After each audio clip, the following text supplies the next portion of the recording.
السلام علیکم ورحمۃ اللہ وبرکاتہ حمدا کثیرا طیبا مبارکا فی اللہم صلی وسلم علی نبینا محمد اعوذ باللہ من الشیطان الرجیم بسم اللہ الرحمن الرحیم الہاکم التکاثر حتی زرتم المقابر۔ الہا غافل کر دیا ہے کم تمہیں، التکاثر کثرت کی ہوس نے، حتی یہاں تک کہ زرتم تم جا ملے ہو، تم پہنچ گئے ہو، تم نے زیارت کر لی ہے المقابر قبروں کی۔ آیت نمبر 1 کو پچھلے لیسن میں ہم نے اچھے سے پڑھا سمجھا۔ اللہ تعالی ہم سب کو اس پر عمل کرنے کی توفیق عطا فرمائیں۔ اب آیت نمبر 2 ہے کہ حتی زرتم المقابر، یہاں تک کہ تم قبروں کی زیارت کرنے لگے۔ زیارت کہتے ہیں ملاقات کو، یعنی اتنا تم غافل ہوئے دنیا میں رہ کر آخرت سے، جو تمہاری ہمیشہ والی زندگی ہے، اس سے اتنا غافل ہوئے کہ اس فانی دنیا میں ہی مگن ہو گئے اور تمہیں پتہ ہی نہ چلا، تم قبروں تک پہنچ گئے، تم فوت ہو گئے۔ قبر کہتے ہیں ایک ایسی جگہ کو جہاں پر میت کو زمین میں دفن کر دیا جائے۔ امام بخاری رحمہ اللہ نے قبر کے مفہوم کی وضاحت کرتے ہوئے قرآن حکیم کے لفظ فَأَخْبَرَهُ کی تشریح صحیح بخاری کتاب الجنائز کے اندر یوں بیان فرمائی ہے کہ فَأَخْبَرَهُ أَخْبَرْتُ الرَّجُلُ أَخْبِرُهُ إِذَا جَعَلْتَ لَهُ قَبْرًا وَقَبَرْتُهُ دَفَنْتُهُ،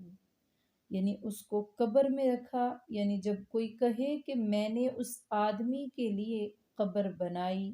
اور اسے قبر میں ڈالا، تو اس کا مطلب یہ ہوتا ہے کہ میں نے اسے دفن کر دیا۔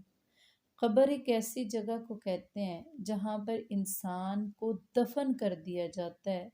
ہمیشہ ہمیشہ کے لیے۔ جب تک قیامت نہ آئے گی تب تک وہ انسان اپنی قبر سے واپس نہیں نکلے گا، یعنی اپنی قبر میں ہی وہ رہے گا۔ ہاں، قیامت میں جب قیامت قائم ہوگی، اللہ تبارک و تعالی اسرافیل کو حکم دیں گے، وہ سور میں پھونکیں گے، تب اللہ تبارک و تعالی کن فرمائیں گے تو تمام مردے جو قبروں میں ہیں تب وہ زندہ ہو کر اٹھا دیے جائیں گے، اور وہ اپنی قبروں سے اس طرح نکلیں گے جس طرح پودا زمین سے نکلتا ہے، یعنی جس طرح پودا اگتا ہے نا زمین سے، اسی طرح تب انسان زمین سے اگیں گے، انسان اپنی قبروں سے نکلیں گے۔ تو اللہ تعالیٰ دیکھیں فرما رہے ہیں کہ قبر آخرت کی پہلی منزل ہے، اور انسان کا برزخی مسکن بھی قبر ہی ہے۔ یہ عبادت گاہ نہیں بلکہ عبرت گاہ ہے۔ قبروں کی زیارت دنیا سے بے رغبتی پیدا کرنے کا سبب اور آخرت کی یاد دہانی کا ذریعہ ہے۔ یہ لوگ تو کثرت کی خواہش رکھنے والے ایک دوسرے پر فخر کرنے کے لیے قبر میں گئے نا، جن کی وجہ سے یہ سورہ نازل ہوئی۔ تو مقصد یہ ہے بیان کرنے کا کہ یہ قبر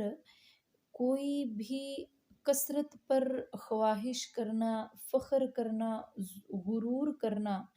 قبر اس لیے نہیں ہے، اور نہ ہی یہ قبر کوئی عبادت کی جگہ ہے، بلکہ قبر تو ایک عبرت گاہ ہے۔ اور قبر ایک ایسی چیز ہے کہ جہاں پر تم زیارت کے لیے جاؤ تو وہ تمہارے لیے دنیا سے بے رغبتی کا سبب بن جائے۔ جب قبروں کی زیارت کرو تو تم دنیا سے بے رغبت ہو جاؤ۔ اور قبروں کی زیارت کے بارے میں اللہ تبارک و تعالیٰ کے پیارے رسول صلی اللہ علیہ وآلہ وسلم نے اجازت دی ہے۔ پہلے چونکہ جب اسلام نیا نیا تھا تو دنیا میں شرک کی وبا قبر پرستی سے ہی پھیلی تھی اور بہت زیادہ قبر پرستی کی جاتی تھی، اسی لیے رسول اللہ صلی اللہ علیہ وآلہ وسلم نے اپنی دعوت کے آغاز میں قبروں پر جانے سے منع فرما دیا تھا تاکہ عقیدہ توحید پختہ ہو جائے اور شرک کا شائبہ تک بھی باقی نہ بچے۔ جب لوگوں کا عقیدہ ٹھوس اور ایمان مضبوط ہو گیا تو رسول اللہ صلی اللہ علیہ وآلہ وسلم نے عبرت، نصیحت اور آخرت کی یاد کے لیے زیارت قبور کی اجازت دے دی۔ سیدنا ابو ہریرہ رضی اللہ تعالی عنہ فرماتے ہیں کہ رسول اللہ صلی اللہ علیہ وآلہ وسلم نے فرمایا، کنت نہیتکم عن زیارت القبور فزوروها، میں نے تمہیں قبروں کی زیارت سے منع کر رکھا تھا، بس اب تم ان کی زیارت کر لیا کرو۔ یعنی پھر بعد میں رسول اللہ صلی اللہ علیہ وآلہ وسلم نے اجازت دے دی۔ اب اجازت کیوں دی؟ تاکہ یہ انسان جب دنیا میں مگن ہو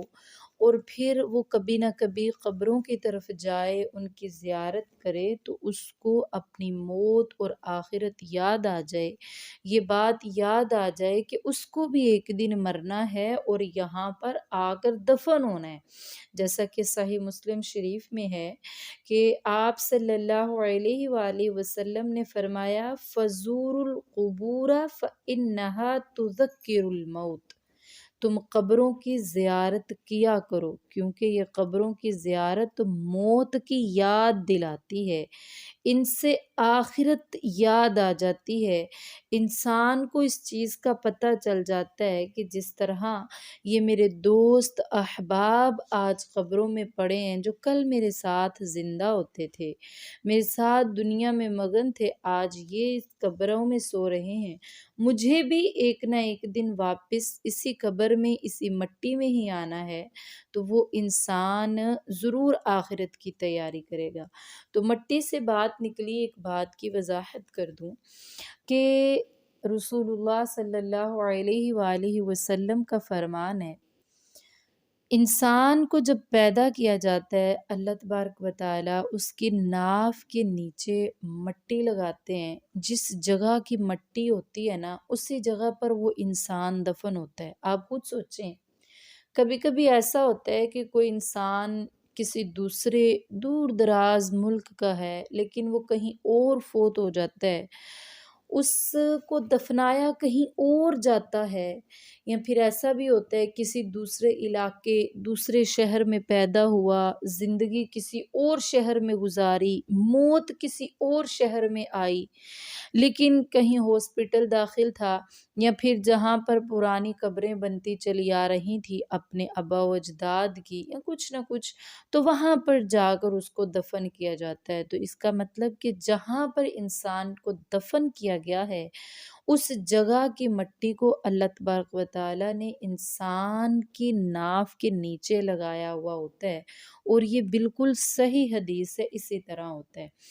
اب بات ہم کر رہے تھے قبروں کی زیارت کے بارے میں، تو قبروں کی زیارت کرنا عورتوں کے لیے بھی جائز ہے، مردوں کے لیے بھی جائز ہے۔ جو منع کیا گیا تھا وہ بھی بتا دیا کہ پہلے چونکہ شرک وغیرہ تھا، ہاں قبروں پر جا کر آج بھی نہ وہاں پر مسجدیں بنا سکتے ہیں، نہ کوئی عمارت بنا سکتے ہیں، نہ قبروں کو پکا کرنا جائز ہے، کیونکہ جب ہم قبروں کو پختہ یا پکا کریں گے تو وہ تو پختہ اور پکا ہمیشگی والی چیز کو کیا جاتا ہے، اور اسلام میں یہ جائز بھی نہیں ہے۔ آپ دیکھ لیں کہیں پر بھی، اور تو اور اہل بقیع کی قبروں کو ہی دیکھ لیں، وہ قبرستان میں بھی بالکل کچی قبریں ہیں، تو قبر کو ہمیشہ کچا ہی رکھنا چاہیے۔ رہی بات یہ کہ انسان جا کب سکتا ہے، تو مرد جب چاہے جا سکتا ہے، ہاں البتہ عورت جو ہے اگر اپنے آپ پہ کنٹرول رکھتی ہو تو، پہلے اسی لیے عورتوں کو بھی منع کیا گیا تھا، کیونکہ جب کوئی فوت ہوتا تھا نا تو اسپیشل عورتیں آیا کرتی تھیں بین کرنے کے لیے، چیخنے چلانے اور پیٹنے کے لیے، تاکہ پاس جو بیٹھے لوگ ہیں وہ ان کو دیکھ کر روئیں۔ تو اللہ تبارک و تعالیٰ کے پیارے رسول صلی اللہ علیہ وآلہ وسلم نے پہلے عورتوں کو بھی اسی لیے منع فرمایا تھا، تاکہ عورتیں وہاں پر جا کر چیخ و پکار نہ کریں، اور پھر اجازت دے دی کہ جانا چاہیں تو جا سکتی ہیں، لیکن وہ عورت جو اپنے آپ پر قابو رکھ سکتی ہے، آنسو آ جانا کوئی بہت بڑی بات نہیں ہے، لیکن وہاں پر چلا چلا کر اونچی آواز میں رونا، چیخیں مارنا، آہو بکا کرنا، تو یہ چیزیں جائز نہیں ہیں۔ اگر کوئی عورت اپنے آپ پر قابو رکھ سکتی ہے تو وہ جا سکتی ہے۔ ہاں، کوشش کرے کہ بہت زیادہ نہ جائے، کثرت اختیار نہ کرے اس معاملے میں، بہت کم جایا کرے، لیکن جب جانا چاہے تو جا سکتی ہے۔ ہمارے یہاں ایک بات بڑی مشہور ہے، عورت قبرستان نہیں جا سکتی ہے، جب قبرستان جائے گی تو مردوں کو وہ ننگی نظر آئے گی، تو یہ بات بالکل بے بنیاد ہے۔ عورت قبرستان جا بھی سکتی ہے، وہاں پر جا کر ان کے لیے دعا بھی کر سکتی ہے۔ عورت قبرستان جائے گی تو یہ دنیا کی رنگینیوں سے بے رغبت ہوگی، اور اس کو اپنی آخرت کی فکر ہوگی، اپنی قبر کی فکر ہوگی، تو وہ تیاری کر سکے گی نا اس کے لیے۔ اور اس کے جائز ہونے کی دلیل میں وہ ایک مشہور واقعہ ہے نا، سیدہ عائشہ صدیقہ رضی اللہ تعالی عنہ نے رسول اللہ صلی اللہ علیہ وآلہ وسلم سے پوچھا کہ جب ہم قبرستان میں جایا کریں تو کیا کہا کریں؟ آپ صلی اللہ علیہ وآلہ وسلم نے فرمایا کہ وہاں پر جا کر دعا پڑھا کرو۔ اب ایک مخصوص دعا بھی بتا دی کہ جو انسان بھی، اب چاہے عورت جائے چاہے مرد جائے، وہ وہاں پر جا کر دعا پڑھے۔ اگر دعا نہ آتی ہو،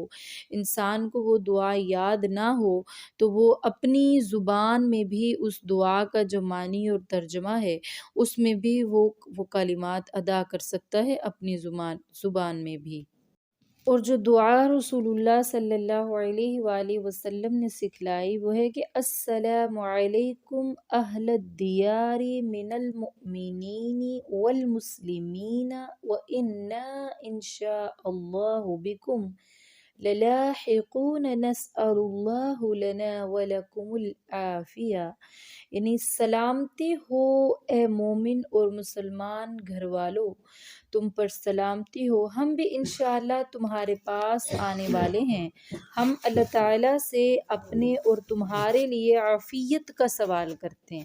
جب انسان یہ دعا پڑھے گا تو تب اس کو بھی پتہ ہوگا کہ اس نے بھی ایک نہ ایک دن انہی قبروں میں آ کر لیٹنا ہے، تو وہ آخرت کی تیاری کرے گا۔ اب ویسے تو انسان جہاں سے بھی چاہے اپنے فوت شدگان کے لیے دعا کر سکتا ہے، گھر میں بیٹھے دعا کر سکتا ہے، اسپیشلی قبرستان جا کر دعا کرنے سے یہ ہے کہ ایک تو انسان کا پوری توجہ اور ذہن اس وقت صرف انہی کے لیے ہوگی، اور دوسری بات یہ ہے کہ جب قبرستان میں جائے گا تو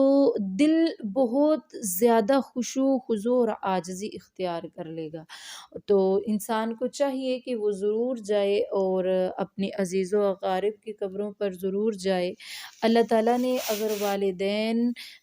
دنیا میں یعنی زندگی میں نصیب فرما دیے ہیں، تا حیات ہیں، تو ان کی خدمت کرے اور ان کے لیے دعائیں کرے، ان کی دعاؤں کو حاصل کرے ان کی خدمت کر کے، اور اگر اس دنیا سے چلے گئے ہیں تو تب بھی دعا کرے رب ارحمہما کما ربیانی صغیرا، اور کبھی وقت نکال کر ان کی قبروں کے پاس جائے اور وہاں پر جا کر، مرد اور عورت دونوں ہی جائیں، جا کر دعا کریں، تو انشاءاللہ اللہ تبارک و تعالی وہ اولاد کی دعا بھی قبول فرما کر والدین کے لیے ذریعہ نجات بنائیں گے۔ آتا ہے نا بلکہ حدیث میں کہ اللہ تبارک و تعالی جب کوئی نیک انسان کی نیک اولاد جب دعا کرتی ہے تو اس کی قبر کو رحمت سے بھر دیا جاتا ہے، یا اس کے درجات کو بلند کیا جاتا ہے نا، تو وہ پوچھتے ہیں کہ یا اللہ پہلے تو یہ انعام نہ تھے، اب کیوں؟ تو اللہ تعالیٰ فرماتے ہیں تیری نیک اولاد نے آج تیرے لیے دعا کی ہے، یعنی یہ اللہ تبارک و تعالیٰ رحم فرماتے ہیں، کرم فرماتے ہیں تو ان پر، تو اپنے والدین کے لیے، اپنے تمام فوت شدگان کے لیے دعا کرنی چاہیے۔ تو یہی تھا آج کا ہمارا سبق، انشاءاللہ کل ہم اس سے آگے پڑھیں گے۔ سبحان ربک رب العزت عما یصفون وسلام علی المرسلین والحمد للہ رب العالمین۔ سبحانک اللہم وبحمدک نشہد ان لا الہ الا انت نستغفرک ونتوب الیک۔ السلام علیکم ورحمۃ اللہ وبرکاتہ۔